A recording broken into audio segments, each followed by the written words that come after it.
I want to tell you about the day I got gaslit so hard. And I spent probably the next 48 hours believing that I was the problem, when all I was trying to do was have a conversation about something that hurt me. I mean, isn't that what you do? You have a conversation when something happens. And I thought that's what I was doing. And it started with 5 words. I'm not dealing with this shit. That's what happened. I was trying to talk about something that had happened the night before that just left me feeling unsettled, just not good. And I said, hey, can we talk about this? And I got, I'm not dealing with this shit. Guess what happened for the next 48 hours? It ended with me apologizing for ruining an entire day and the next. And the day that was ruined the moment those words left their mouth, not mine. So if you've ever been shut down before you could, ever speak your mind, if you've ever left a conversation feeling like you were crazy for having feelings, if you've ever been blamed for ruining a day, just because you dared, you had the courage to bring something up that hurt you or that you wanted to speak about. It doesn't have to be hurt. Well, this episode is for you. So today I'm breaking down exactly what happened, why it works so well, and how to recognize when someone is using dismissal as a weapon against your reality. What's your truth? How many times have you been told, be realistic? Whose reality are we talking about here? It comes back down to your reality. So before we get started, if you're already starting to enjoy this content, like, subscribe, and share my channel. Comment if the message that I'm sharing in these videos resonates with you.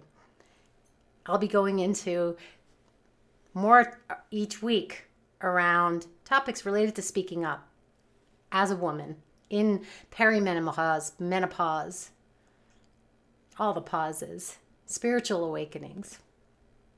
So go back to what happened. This is what happened the night before. Something occurred that genuinely hurt me. Nothing, I'm not even going to go into the details of what the specific instance was. It wasn't earth-shattering, just one of those moments where I felt so small and so unimportant. And this was with somebody that was saying that they loved me and that I loved them. And I felt overlooked by somebody that said they cared about me. That feeling, that little sting that sits in your chest, and you need to address it. It's if you're here because you're resonating with the message of unmuting, speaking your voice, your throat chakra. A lot of times when we are blocked from speaking up, we just don't have the confidence, or over time, multiple people have shut us down so that we don't know how to speak up, how to even start. This is your throat chakra. And a lot of times, my clients, even myself, I've felt like something's stuck. I can't swallow. And that's your energy system telling you, hey, this is where you're experiencing a blockage. So the next morning, back to the story, I decided to bring it up. Wasn't angry. I wasn't attacking. I was calm. I just wanted to have a conversation. And I approached it in the way that I thought you're supposed to. Now, yes, I've spent my entire life, my career, as a communication specialist, as a speech therapist, helping others to be able to communicate their thoughts and ideas clearly so they're understood by others. So I thought I was putting this into practice, approaching it calmly, clearly, and with an intention to understand and be understood. I barely even got those sentences in. I'm not dealing with this shit. And they proceeded to get up and walk out the house. That's it. That's all I got. 5 words that shut down any possibility of communication, understanding, or resolution. Now, this has been a chronic pattern in my life. Yes, that's a deeper issue about what is it within me that I keep attracting people into my life that shut me down. And I've talked about this in other episodes, and we can trace it back to when we were children. My fear around speaking up started around 6 years old when I was told shut up by a family member for something that was so innocent. I was childlike and playful and so excited to share something with my brother, and I was told shut up. And my subconscious created a belief that it's not safe to speak up. So up until recently, that's what I was bringing, those dynamics into my life. So here's the thing. It wasn't just what they said. It was how they said it. With complete dismissal. With an undertone that suggested that I was being unreasonable for even bringing it up. I was making a big deal out of nothing. And with a finality that made it clear that the conversation was over. And I was the problem for starting it. You know what happened to me in that moment? My head got so hot. Now, yes, this is something that I've had to work through in my life. I didn't realize it until I was in these dynamics about how angry I would get. But my anger didn't turn out, it didn't manifest as outbursts and screaming and yelling. It turned into internal heat and rage and shutdown. I got so physically hot. This happened quite a few years ago, and I could still remember it like it was yesterday. So physically hot. That surge of anger and frustration that comes when you're not being heard. You're being dismissed. And ultimately, you're being made to feel ridiculous for having feelings in the first place. So here, I have my throat chakra blocked because of something that's happened and I need to speak up. Well, guess what? That constriction started to happen throughout my entire body. I was stunned because suddenly I wasn't the person who had been hurt. I was the person who was causing problems. I wasn't the person who was trying to communicate. I was the person who was being too much. And that anger, oh my gosh, it stayed with me all day. It stayed with me for that entire week. It sat in my chest. I could feel, even as I talk about this now, even though I've worked through this, I could feel the tension in my gut. My gut has always been my source of intuition to tell me, hey, Priya, something's up. My whole body felt like burning coal and I couldn't shake it. And here's what's, insidious about this kind of dismissal. You start to question whether your anger is even justified. How many of you been there? You know that you're angry for a reason. You know that you're feeling a certain way for a reason. And then there's this flip on the script from the other person, and then you start to question, oh, maybe I was overreacting. I spent the entire day in this internal, not even just the entire day, the next 48 hours or more in this entire spiral. Maybe I shouldn't have brought it up. Maybe it wasn't that big of a deal. Maybe I'm so sensitive. I'm being too sensitive. Oh, it ruined the day. Everything was going fine until I opened my mouth. Priya, it was all your fault. And meanwhile, the person who shut me down went about their day like nothing happened. Because to them, nothing did happen. They did an amazing job of successfully avoiding an uncomfortable conversation. That's their shit. That's what they've done in their life. Not my problem. But in this situation, it was my job now to deal with the emotional aftermath. And that's what I did. I carried that anger, that frustration, that confusion all day long. I was the one walking around with a heavy heart, sitting and replaying, if I had just done this differently, this wouldn't be happening. Replaying that conversation over and over and over again. And I was the one wondering if I was crazy. It's exhausting. Just talking about this years later, I am exhausted from it. But the exhaustion is not just coming from the actual event. Not just from the original hurt. That was small.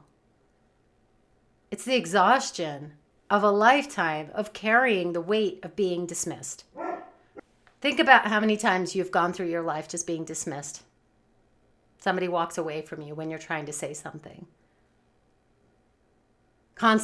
You're constantly questioning your own reality, trying to figure out if you're the problem. You're trying to be Inspector Gadget in your own life and figure out, like, how was I the problem in this? That is exhausting, especially if you've done it your whole life. I even think at the end of the day, there was an even bigger twist. Something was said, something like, "You ruined it. Thanks for that." That's sarcasm. Well, thanks a lot. Wait, what? I ruined it? I was the problem?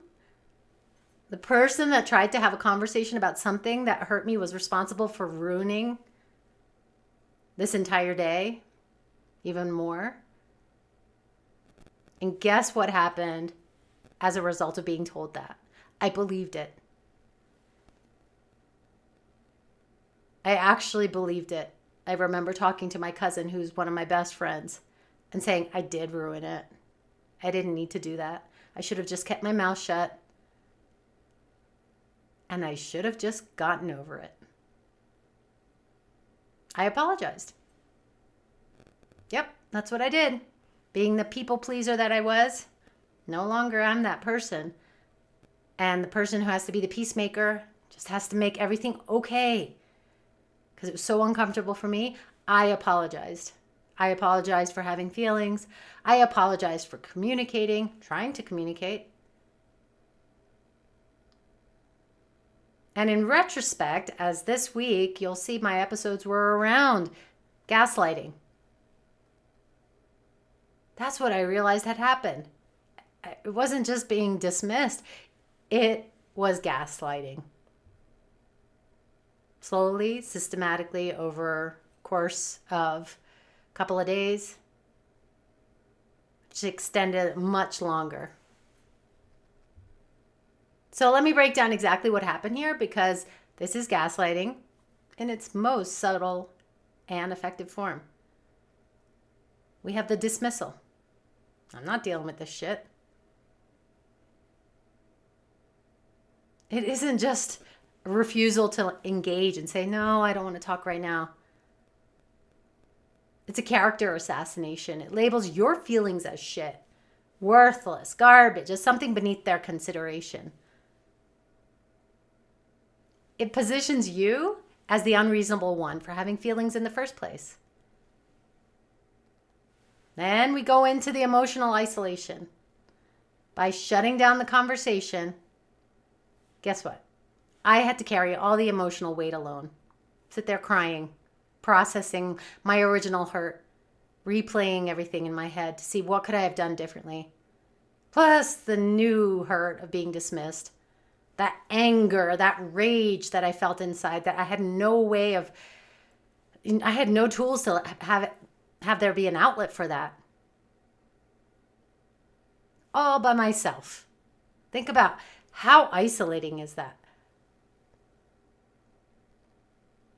Then we have the reality distortion. Step 3. Throughout the day, my anger was treated as evidence that I was the problem. Yep, because I flipped out. I drove off, and even when I drove off, I was so angry that my tires screeched. Look how angry you are. And my response to being dismissed, there was some more evidence used against me that too much, too sensitive, too difficult. And step 4, we went into the blame shift. By the end of the day, definitely that day, and then the next day, the narrative had completely flipped. The person who dismissed me, refused to engage, shut down communication, they were the victim of my drama. I was the one who ruined everything. And then that took me into the self-doubt. It's so insidious, so hidden. I actually believed it. I thought I was the problem. I thought I should have just stayed quiet, gotten over it. Oh, Priya, why'd you make such a big deal out of it? Everything was fine. Just stay quiet. So this type of gaslighting is particularly effective because it exploits our deepest fears and about relationships and communication. And I talked about this in a previous episode. So most of us, who've been called sensitive or dramatic, have a deep fear of being too much for the people that we love. Family, friends, intimate partners. And when someone responds to our feelings with, I'm not dealing with this shit, they're confirming our worst fear. That we're in fact too much. We're also taught that good relationships are peaceful and that bringing up problems is starting drama. That's a bunch of bullshit, if I've ever heard that. Good relationships allow dialogue, mutual dialogue. It's not about starting drama. So when someone refuses to engage with our concerns, we start to believe that we're the ones creating conflict, not them. Now, why didn't I just walk away from this person? Why couldn't I just say, all right, peace out.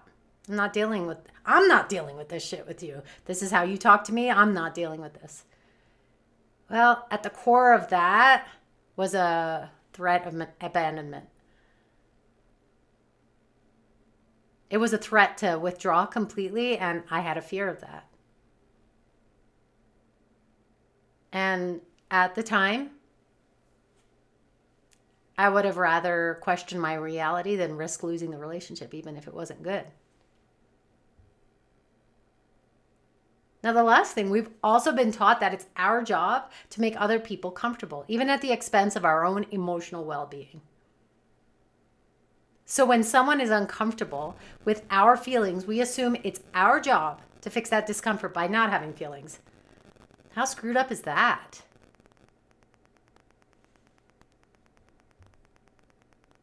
So if this kind of incident has happened to you in your life, I'm going to lay out what actually happened that day. I had a legitimate concern, tried to address it respectfully. They chose to dismiss me rather than engage. Their dismissal was hurtful and disrespectful. I had a normal emotional response to being dismissed. They blamed me for their refusal to communicate. And the day was ruined by their unwillingness to engage, not because of my attempt to communicate. And here's what I was made to believe. I was unreasonable for having feelings. I was wrong to bring up my concerns.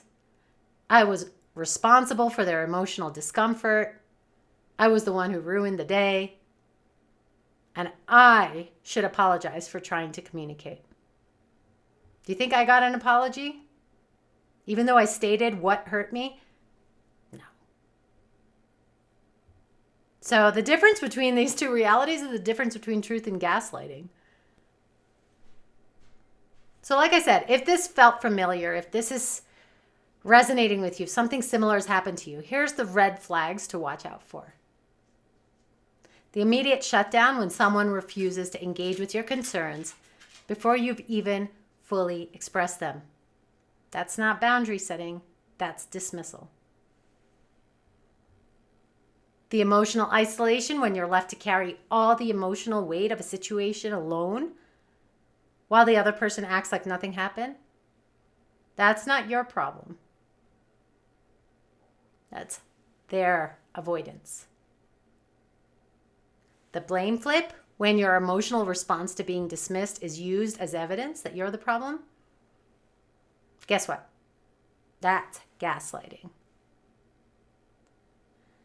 The self-doubt spiral, when you start questioning whether you're wrong to have feelings, whether you should have just stayed quiet, whether you're too much.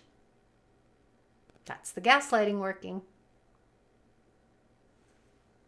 And then lastly, the false responsibility. When you end up apologizing for trying to communicate, for having feelings, for ruining a day that was ruined by someone else's refusal to engage, That's the final stage of manipulation. So, what do you do? What do you do differently if somebody says, I'm not dealing with this shit when you try to communicate, or they say that in a different way? Here's what you need to know. It's not about you. Their refusal to engage says nothing about the validity of your feelings and everything about their inability to handle difficult conversations. Don't carry their emotional labor. You are not responsible for processing their discomfort with your feelings. That's their job. Name what's happening. I'm trying to have a conversation about something that hurt me, and you're refusing to engage. That's not okay. Name it. Don't apologize for having feelings. You don't need to apologize for being human, for having emotions, for wanting to communicate.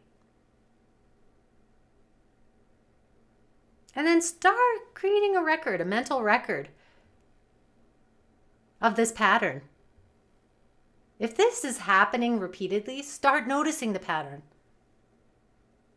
How often are you shut down? How often do you end up apologizing? How often are you made to feel like the problem? When I started documenting my own pattern, I want to say I was in a 5-day cycle out of the entire week. 5 out of 7 days. 2 good days in between, back in, and 5 days interwoven with being in this cycle. So that day, I learned something crucial. The person who refuses to engage with your reality is not the victim of your emotions. They're the architect of your confusion. Think about that. Think about this, what an architect does. They put up the scaffolding. They put up the structure. They design the structure. And think about, you're clear. You know you want to talk about something. You know that your feelings are valid. And yet they're building a structure around you, the scaffolding, to make you confused. I'm not dealing with this shit. It's not boundary setting. We've talked about boundaries in other episodes. Boundaries are healthy. That is definitely not a healthy boundary setting. That's emotional abandonment. In that moment, I was abandoned emotionally. It's refusal to be in relationship with you when things get uncomfortable. And like I said, this doesn't have to be with an intimate partner. I've had friends who pretty much did the same thing. They didn't say to me, I'm not dealing with this shit, but they said it in a different way. And you know what? You don't have to accept that. You have the right to be heard. You have the right to express your feelings. You have the right to address things that hurt you. And you have the right to be in relationships with people who can handle you being human, your humanness. So if you're tired of being shut down, dismissed, blamed for having feelings, and the theme of this week, you're being gaslit, I want you to know it's not you. It's not your fault, and you don't have to carry this all alone. Get my training, my free training, 4 steps to finding your voice in relationships. The link is below. It's www.unmutewithpriya.com. And if you click that now, you can apply for a free 20-minute coaching call with me. And we'll go deeper into this about where you're shut down and where you need support. Your feelings are valid, your voice matters, and you deserve to be heard. So, remember, the day wasn't ruined because you tried to communicate. The day was ruined because someone refused to meet you there. So, speaking of truth, we're going to be diving into a completely different topic next week. I was toying with giving you what I was going to talk about next week, but no, I'm going to keep it a surprise. But if you are a woman, 40 plus, hey, if you're resonating with this message and you're a male I don't care. I'm here to support you. And as long as you're getting support from what I'm showing you about having a voice and that your voice matters, that's all that matters to me. So join me here next week. We're going to go deeper into these topics about finding your voice, especially at midlife. And let's stop calling it a midlife crisis. It's an awakening. You won't want to miss it. So if this episode resonated with you, like, subscribe, share the channel. Comment below. I respond to all the comments. Click on the link to get the free training. And I'll see you next week.